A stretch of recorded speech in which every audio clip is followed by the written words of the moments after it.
அப்பாவிகளை போல நின்றுகிட்டு இப்படி ஒரு மாஸ்டர் பிளானா?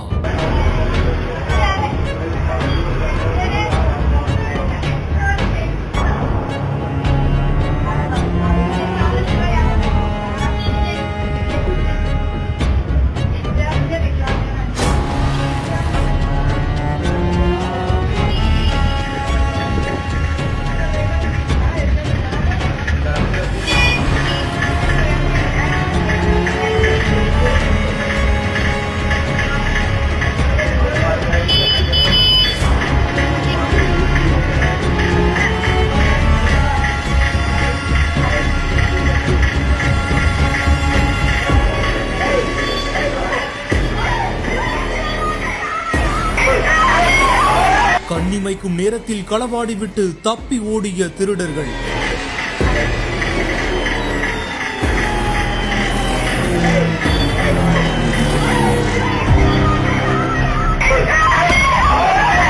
பட்ட பகலில் நினைத்து கூட பார்க்காத அதிர்ச்சி சம்பவம். கர்நாடக மாநிலம் குடை மாரணஹள்ளி ஹேண்ட் போஸ்ட் என்ற பகுதியில பேக்கரி ஒன்றுல வாடிக்கையாளர்களை போல இரண்டு மர்ம ஆசாமிகள் ஜூஸ் குடித்துக் கொண்டு யாருக்குமே சந்தேகம் வராத மாதிரி நின்று கொண்டு அங்கு நின்று கொண்டிருந்த ஒரு பெண்மணியை நோட்டமிட்டபடி இருந்திருக்காங்க. அதை தொடர்ந்து சரியான நேரம் பார்த்து ஒருவர் அங்கிருந்து செல்ல மற்றொரு நபர் கிளம்புற மாதிரி ஆக்ஷன் பண்ணிட்டு நின்று கொண்டிருந்த பெண்மணி கழுத்தில் அணிந்திருந்த தங்க செயினை பறிச்சுக்கிட்டு கண்ணிமைக்கும் நேரத்துல அங்க இருந்து ரெண்டு பேருமே தப்பி சென்றிருக்காங்க. இதனால நிலை தடுமாறி கீழே விழுந்து பதற்றம் அடைந்த அந்த பெண்மணி கத்தி கூச்சலிடவே அக்கம் பக்கத்தில் இருந்தவங்க தப்பி செல்லக்கூடிய அந்த களவாணிகளை ஓடி சென்று பிடிக்க முயற்சி பண்ணியதாக கூறப்படுது. ஆனா அவர்கள் தப்பி சென்ற நிலையில கடையில பொருத்தப்பட்டிருந்த சிசிடிவி காட்சிகளை அடிப்படையாக கொண்டு போலீசார் வழக்கு பதிவு செய்து திருட்டில் ஈடுபட்ட அந்த இரண்டு குற்றவாளிகளையுமே தீவிரமா தேடிட்டு வராங்க.